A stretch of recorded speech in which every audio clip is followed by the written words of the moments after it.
is a great pleasure to be here. Growing up in southern Mozambique, storytelling played a big part in my upbringing. I learned about life and the world surrounding us through the beautiful words, sounds, and images of the many stories that I was told. It was through these stories that we organized our life experiences and made sense of the events around us. So let me start with a few stories. Maputo, early September 2010.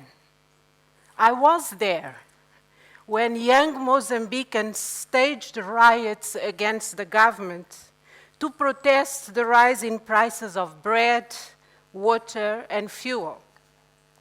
Using text messaging to mobilize, thousands of young people blocked the streets, burned tires, and confronted the police. The escalation of the protests forced the Mozambican government to concede and reverse the price hikes. Sidi Bouzid, Tunisia, December 2010. A massive youth uprising was triggered by the death of a young man called Mohamed Bouazizi, 26 years old, an employed street vendor who decided to kill himself in protest to his condition. Bouazizi's self-immolation and subsequent death created enormous outrage, and thousands of young men and women came out to the streets to protest against unemployment and lack of opportunities. Tweets, Facebook messages, and YouTube videos with images of young protesters being attacked by the police quickly reached millions across the country and abroad. Under the slogan, Ben Ali dégage, which means Ben Ali go, the youth demonstrations drove Ben Ali out of power, opening a new chapter in Tunisian history. The spark lit by Bouazizi inspired youths across the world. In Africa, youth demonstrations gained new momentum as young Egyptians staged protests that led to the removal of Hosni Mubarak, and young Libyans defeated the regime of Muammar Gaddafi. In Dakar, for example, in June 2011, rallying around the movement Yanamar, which means enough is enough, young Senegalese clashed with the police as they denounced attempts to change the constitution to favor the sitting president. Amidst clouds of tear gas, young protesters managed to stop the approval of the constitutional amendments. And galvanized by this victory, the Yanamar youth movement launched a national campaign to encourage young people to vote freely. And under the slogan, Ma carte d'électeur, mon arme, which means my voting card, my weapon, they managed to vote out of office Abdoulaye Wade. Youth protests also took place in the Middle East. We've seen riots in Bahrain, Yemen, and what is ongoing in Syria as well. But this is not just an African or a Middle Eastern story. In Europe, youth demonstrations in Greece and Portugal in March 2001 denounced unemployment and high costs of living. And since May 2011, the Indignados movement in Spain has been protesting economic inequalities and lack of prospects for the younger generation. Here in the UK, the killing in August of Mark Dugan, a young man from Tottenham in North London, sparked violent riots with underprivileged youth burning police cars and looting luxury stores, They stole electronics and fashion statements, all desired symbols of a consumer culture from which they felt excluded. In fact, Ken Livingstone, former mayor of London, observed at the time that this was the first generation of British youth who expect to be worse off than their parents. In South America, Chilean students took to the streets of Santiago to demand better quality public education. And in the United States, in New York, where I live now, the Occupy Wall Street movement rallied many young Americans to protest against corporate greed and corporations' undue influence over government. Despite their diverse situations, young people in rich and poor countries alike are affected by the same problems of unemployment and restricted futures. They are beginning to assert their rights as citizens and claiming a space for themselves in the world. But what are the stories of the many young men and women living in Africa today? We all know that young people constitute the vast majority of the African population, with more than 50% under the age of 25. But most young Africans feel completely marginalized by major socio-economic and political processes. They lack stable jobs and sustainable livelihoods to be able to become independent and fully partake the responsibilities of adulthood. The term waithood, which is a portmanteau of weight and the suffix hood, meaning waiting for adulthood, describes very well this period of suspension that delays young people's access to social adulthood. While chronological age might define them as adults, they have not been able to attain the social markers of adulthood, earning a living, becoming independent, establishing families, providing for their offspring and older relatives, and becoming taxpayers and contributors to wider society. Ligue means work in Wolof, the national language of Senegal. And Ligue is celebrated as an important marker of adulthood. The ability to work and provide defines a person's self-worth and position in the family and community. Yet, the majority of young people in Africa are unable to attain the sense of dignity which is embedded in this notion of ligue. Joel, a 20-year-old Mozambican man, explained to me the following, and I quote, "At the age of 18, our fathers would go to South Africa as labor migrants to work in the mines. And they would come home with enough money to pay lobola, bride wealth, for a girl, build a house, and start a family." End of quote. Indeed, and as Joel said, work or becoming a labor migrant was a rite of passage into adulthood, as work in the South African mines enabled young Mozambicans to become workers, husbands, fathers, providers to their families. But it also allowed young women to become wives, mothers, and homemakers.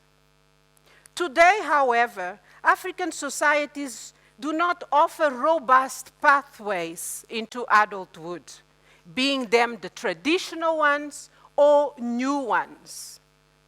Although more young women are being educated, they continue to be unable to enter the labor market.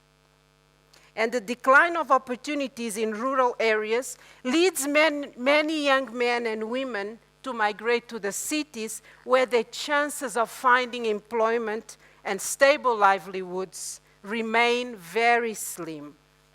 Young people, both rural and urban, are increasingly forced to survive in an oversaturated informal economy. Young Mozambicans use the Portuguese expression desenrascar a vida, which means hack out a living.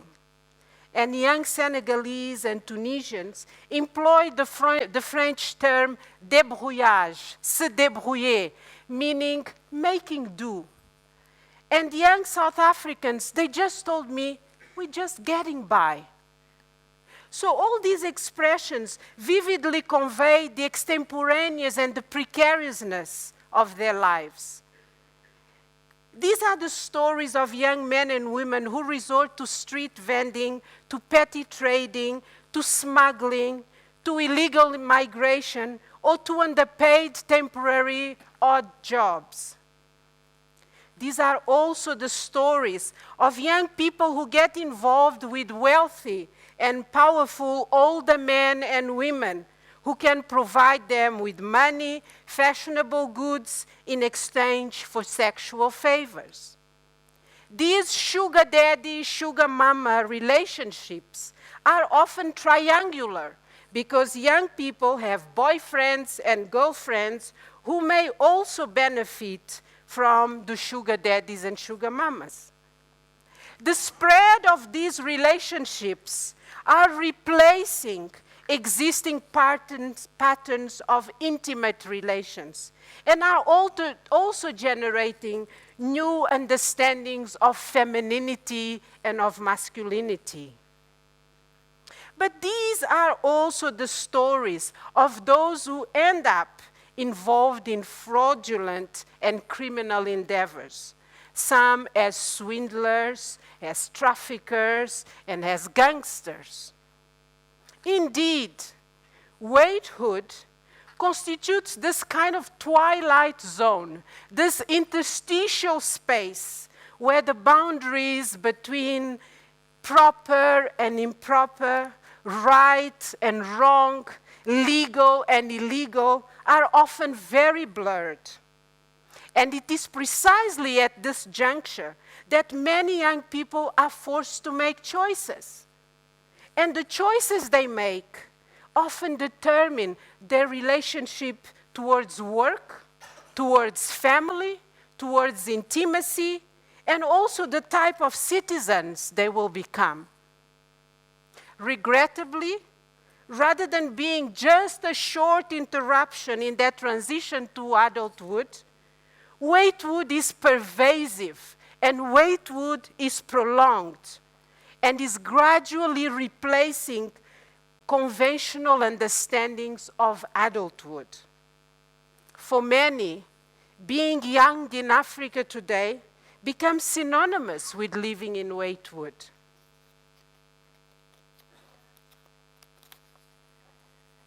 Narratives from various young men and women I met in Mozambique, in Senegal, in South Africa, and in Tunisia point to the impact of structural conditions that create the inescapable socio-economic vulnerability. Many see waithood as stemming from national and global policies that failed to reduce poverty and to promote growth with equity. There is a failure of the social contract between the state and the citizenry. And corruption, incompetence, absence of fundamental freedoms further compounds this problem. But despite all these challenges, it is not all doom and gloom. Today, young Africans are better educated than their parents. They are also better connected to the world through new technologies of information and communication. We are all tweeting and in the room. Young people I interviewed during my research, they did not appear to be a lost generation, nor were they apathetic to what is going on in their societies. There are stories to be told about young people's engagement in civil society associations, in popular culture, in debates through cyber networks, and even in open political demonstrations. If we listen carefully to the lyrics in their songs, the verses in their poems, the scripts of their plays, and the discourses in their cyber debates, we will find a strong social critique of the status quo. As discussed in my opening stories, young people are expressing their anger and are loudly questioning their waithood status. However, overturning unsound political decisions, deposing unpopular leaders, and overthrowing dictatorial regimes constitutes only a first step towards change. Major challenges arise in the post-protest movement. As we see, young Mozambicans have not yet seen fundamental changes to their structural condition. Young Senegalese are still waiting to see how the new government will correct the wrongs of the past. And young Tunisians and Egyptians are deeply dissatisfied with the direction and the slow pace of change, and are going back to the streets to protest. Most young Africans have refrained from entering formal politics, and they are resisting being co-opted into existing political parties or establishing new ones. They appear to be questioning the relevance of politics as usual. Their expressed desire for radical change seems to include a rejection of all traditional forms of politics, which they have experienced as being corrupt, dishonest, and self-serving. Therefore, young people I came across during my research prefer to continue their engagement through civil society associations. But while youth struggles to clarify and articulate the new political or a new political order, traditional forces have moved in to occupy the vacuum and take up the existing political space. In these circumstances, and without entering formal politics, how can young people continue to push for meaningful change? Will their work in civil society associations be sufficient to steer the direction of social transformation? Or will street protests continue to be their main mechanism for exerting pressure on those in power? Will their role remain that of watchdogs with veto powers through street protests? Well, these are some of the critical questions that only time will help answer. These current youth movements are still unfolding, and it is anyone's guess where they might lead. Nevertheless, there is no doubt that young Africans are deeply engaged and are taking upon themselves to remake the world they live in. And as Frantz Fanon once said, each generation must, out of relative obscurity, discover its own mission and either fulfill it or betray it. And I thank you very much.